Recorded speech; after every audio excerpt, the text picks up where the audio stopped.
बिना किसी देरी के पहला प्रश्न। अपना भी सोचना कि आंसर क्या होगा। निम्नलिखित में से किस वंश के शासकों को पुराणों में जो है श्री पर्वतीय कहा गया है? पुराणों में श्री पर्वतीय कहा गया है किस वंश के शासकों को? ये सातवाहन वंश के सामंत थे ये लोग, मतलब इक्ष्वाकु वंश। इसका उत्तर है बी। तो इक्ष्वाकु वंश का संस्थापक था कौन? श्री शांतमूल। और इस वंश के शासक महातलवार की उपाधि धारण करते थे। इन्हें पुराणों में श्री पर्वतीय कहा गया है। इनका शासन कृष्णा गुंटूर क्षेत्र में था और यह सातवाहनों के सामंत थे। मौर्य काल में एग्रोनोमोई अधिकारी निम्नलिखित में से किस क्षेत्र से संबंधित था? ये प्रश्न पूछ लेते हैं कि मौर्य काल में, ठीक है, मापतौल कौन करता था, राजस्व प्रबंधन किसके पास था? तो एग्रोनोमोई जो अधिकारी था, ये नाम मेगास्थनीज ने दिया है और ये काम करता था सड़क निर्माण का, मतलब मार्ग निर्माण का ये काम करता था। तो सी इसका आंसर हो जाएगा। तो मौर्य काल में जिले का प्रमुख जो है वो आहारपति था, जिसे मेगास्थनीज ने एग्रोनोमोई कहा था। और यही एग्रोनोमोई जो है वो सड़क निर्माण का भी प्रमुख अधिकारी था। तो सी सही हो जाएगा यहाँ पर आंसर। बाकी मापतौल के अधिकारी को पौतवाध्यक्ष कहा जाता था और राजस्व प्रबंधन के अधिकारी को समाहर्ता कहा जाता था, याद रखिएगा। ठीक है, अलग अलग टाइम में ये एग्जाम में पूछ लेता है। एग्रोनोमोई हो गया सड़क निर्माण का प्रमुख अधिकारी और जिले का प्रमुख भी है वही, ठीक है, उस समय उसका नाम आहारपति है। समाहर्ता हो गया राजस्व प्रबंधन का अधिकारी और मापतौल का हो गया पोतवाध्यक्ष। क्वेश्चन नंबर 3 पर आ जाइए। निम्नलिखित में से कौन सा सुमेलित नहीं है? यह है दरगाह और यह है स्थान। शेख मोइनुद्दीन चिश्ती की दरगाह अजमेर में, शेख बुरहाउद्दीन गरीब की दौलताबाद में, शेख मोहम्मद हुसैनी की गुलबर्गा, शेख निजामुद्दीन औलिया की मुल्तान में। मोइनुद्दीन चिश्ती की तो अजमेर में सही है, शेख बुरहाउद्दीन गरीब की दौलताबाद सही है, शेख मोहम्मद हुसैनी की गुलबर्गा सही है, शेख निजामुद्दीन औलिया की मुल्तान पाकिस्तान में नहीं है बल्कि भारत में है। और भारत में भी कहाँ पर है? भारत के दिल्ली में। तो शेख निजामुद्दीन औलिया की दरगाह जो है मुल्तान में ना होकर कहाँ पर है? दिल्ली में। बहुत सारी मूवी में भी इसको दिखाया है। प्रश्न क्रमांक संख्या 4 पर आ जाइए। और 1687 में जब औरंगजेब ने गोलकुंडा के किले पर अधिकार किया था तो उस समय गोलकुंडा का शासक कौन था? कौन था? अबुल हसन कुतुब शाह था, ऑप्शन नंबर ए। तो हैदराबाद के कुतुब शाही राज्य में जो है अबुल हसन कुतुब शाह अपने वंश का 8वां और अंतिम शासक था। इसका शासनकाल 1672 से 1687 तक था। अबुल हसन कुतुब शाह द्वारा मुगलों को कर देने से मना करने के कारण औरंगजेब ने जो है 1687 में गोलकुंडा के किले पर अधिकार कर लिया था। क्वेश्चन नंबर 5 पर आ जाइए। निम्नलिखित में से किस मुगलकालीन नहर का निर्माण फिरोज शाह की रजब बाह को पुनर्जीवित करके किया गया था? ये प्रीवियस ईयर का प्रश्न है। कुछ ऊट पटांग से प्रश्न होते हैं मेडिवल हिस्ट्री के, प्राचीन कालीन भारत के, जो एग्जाम में पूछ लिए जाते हैं। 1/3 की माइनस मार्किंग है, बिना किसी रिस्क के आगे बढ़ जाना। कुछ समझ में नहीं आए तो सहाब नहर इसका आंसर है, तुक्के मारने की जरूरत नहीं है, नहीं पढ़ा है तो मुगलकालीन सहाब नहर का निर्माण फिरोज शाह की रजब बाह को पुनर्जीवित करके किया गया। क्वेश्चन नंबर 6 पर आ जाइए। निम्नलिखित में से कौन किताब ए नौरस नामक पुस्तक के लेखक थे? किताब ए नौरस पुस्तक का लेखक कौन है?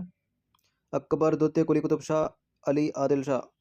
इन तीनों में से कोई नहीं है। इब्राहिम आदिल शाह द्वितीय, ऑप्शन नंबर ए।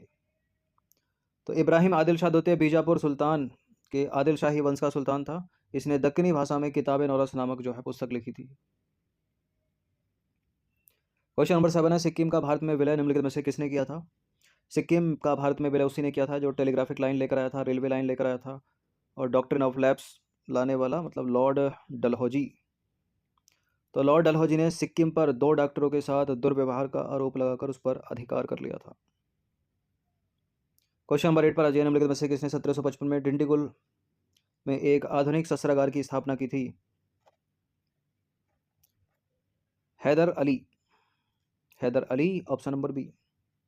तो हैदर अली दक्षिण भारतीय मैसूर राज्य के सुल्तान थे और हैदर अली ने 1755 में फ्रांसीसियों की मदद से डिंडीगुल में जो है आधुनिक शस्त्रागार की स्थापना की थी। ठीक है, वर्तमान में हो गया तमिलनाडु। क्वेश्चन नंबर 9 पर आ जाइए। निम्नलिखित में से कौन सा एक सही सुमेलित नहीं है? जनजाति और यह है स्थान। अंगामी नागालैंड में, वीरहोर झारखंड, खस अरुणाचल प्रदेश, टोडा तमिलनाडु। इतनी प्रैक्टिस करते करते पता तो चल गया होगा। टोडा तमिलनाडु बहुत सारे प्रीवियस एग्जाम में पूछी गई है, ये हर टेस्ट में इसको पूछा, हर पेपर में। वीरहोर झारखंड सही है, अंगामी नागालैंड सही है। खस जनजाति है हिमालय की, मतलब उत्तराखंड या हिमाचल में पाई जाती है ये। तो खस जनजाति का जो मूल निवास है उत्तराखंड हिमाचल प्रदेश है, ना कि अरुणाचल प्रदेश। बाकी अंगामी जनजाति नागालैंड में पाई जाती है, वीरहोर झारखंड में और टोडा तमिलनाडु में। और तीनों कई कई बार बहुत बहुत बार पूछी गई हैं, अंगामी भी, वीरहोर भी और टोडा तो हर एग्जाम में पूछी गई है, चाहे डी ग्रुप का हो या ए ग्रुप का। 10वां प्रश्न है। निम्नलिखित में से कौन सी भारत की नवीनतम पर्वत श्रेणी है? भारत की नवीनतम, प्राचीन तो इसमें अरावली है, लेकिन नवीनतम पूछिए हिमाद्री, हिमालय नवीन है भारत में, ठीक है।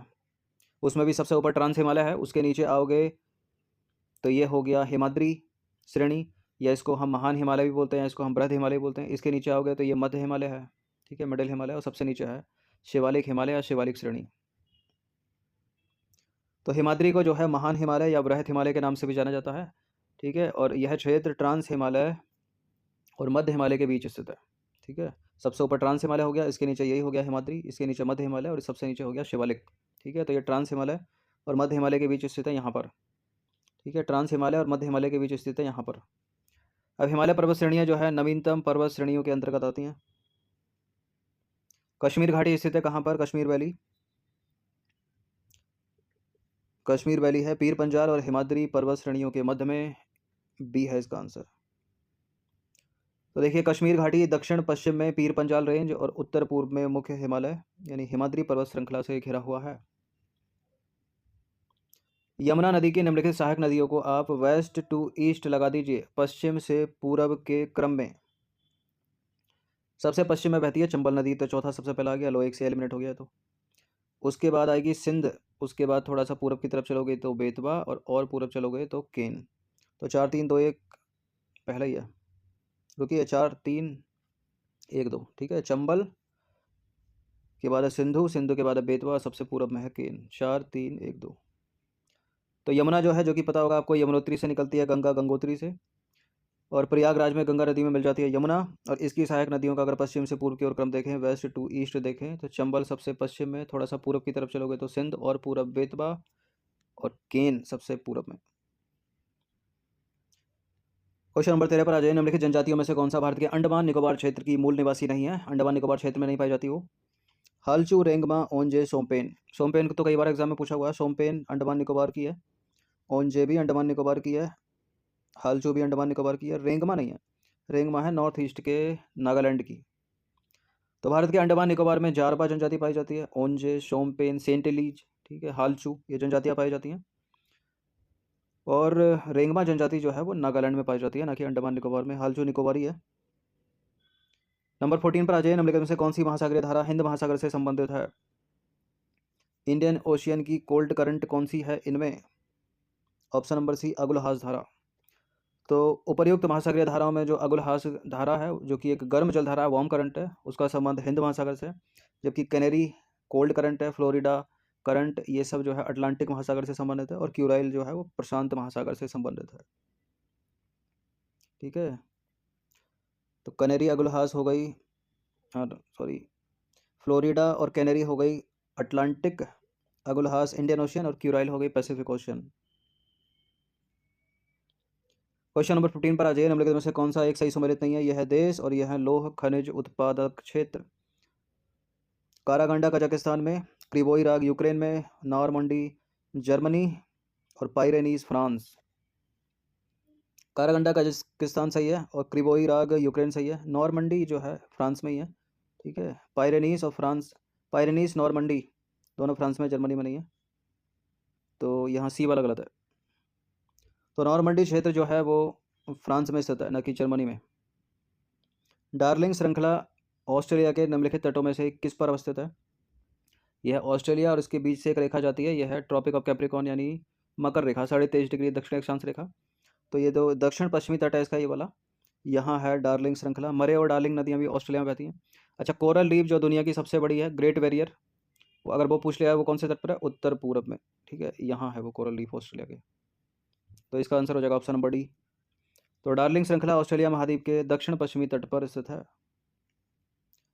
नंबर 17 पर आ जाइए। दक्षिण अफ्रीका का पोस्टा मासुरबोर्ग और उसका सीमावर्ती क्षेत्र निम्नलिखित में से किस खनिज का प्रमुख उत्पादक है? पोस्टा मासबोर्ग मैग्नीज का सबसे बड़ा उत्पादक है, और उसका सीमावर्ती क्षेत्र। तो दक्षिण अफ्रीका यानी साउथ अफ्रीका का पोस्टा मासुरबर्ग और उसका सीमावर्ती क्षेत्र मैग्नीज का जो है सबसे बड़ा उत्पादक है। क्वेश्चन नंबर 18 पर आ जाइए। विश्व के निम्नलिखित प्रदेशों में से किसमें खट्टे रसीले फलों का उत्पादन बहुत विकसित है? प्रश्न इंपॉर्टेंट है। भूमध्य सागरीय इसका उत्तर है। भूमध्य रेखीय लगाकर इसको गलत मत कर दीजिएगा, यानी मेडिटेरियन क्लाइमेट, तो भूमध्य सागर यानी मेडिटेरियन सी या इसको रूम सागर भी बोलते हैं, इसके आसपास विकसित जलवायु भूमध्य सागरीय जलवायु कही जाती है। और भूमध्य सागरीय प्रदेश जो होते हैं वो रसीले फलों के उत्पादन के लिए विश्व प्रसिद्ध हैं। और इसके अंतर्गत संतरा, नींबू, अंगूर, जैतून, अंजीर आदि प्रमुखता से पाए जाते हैं। और भूमध्य सागरीय क्षेत्र को विश्व के बागानों की भूमि के नाम से जाना जाता है। क्वेश्चन नंबर 19 पर आ जाइए। भारत के संविधान के किस भाग में पंचायती राज व्यवस्था संबंधी प्रावधान किए गए हैं? तो भाग की बात करें तो भाग 9 है, और अनुसूची की बात करें तो 11वीं वो अनुसूची है। ठीक है, दोनों को याद रखिएगा। भाग 9 और भाग 9 का ए इसमें है नगर पालिका।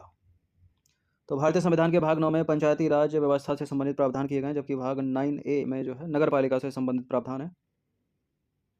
प्रश्न इंपॉर्टेंट है, कई बार एग्जाम में पूछा गया। भारतीय संसद की सबसे बड़ी समिति, कई तरह से बनता है प्रश्न। सबसे बड़ी समिति का नाम बता दीजिए। इस समिति में कितने सदस्य होते हैं, और जो सदस्य होते हैं वो लोकसभा के कितने, उसमें राज्यसभा के कितने, समिति का कार्यकाल कितने वर्ष का होता है, वगैरह वगैरह। तो लोक लेखा समिति और लोक उपक्रम समिति की बात करें तो इसमें तो 22 मेंबर होते हैं, 15 इसमें लोकसभा के और 7 होते हैं राज्यसभा के। लेकिन यहाँ उत्तर है प्राक्कलन समिति। प्राक्कलन समिति संसद की सबसे बड़ी समिति है। इसमें 30 सदस्य होते हैं और 30 के 30 लोकसभा के होते हैं। तो प्राक्कलन समिति का गठन जो है 1950 में हुआ था। मूलतः इसमें 25 सदस्य थे, लेकिन 1956 में इसके सदस्यों की संख्या बढ़ाकर 30 कर दी गई, और इसके सभी सदस्य जो है वो लोकसभा से होते हैं। और यह समिति भारतीय संसद की सबसे बड़ी समिति है।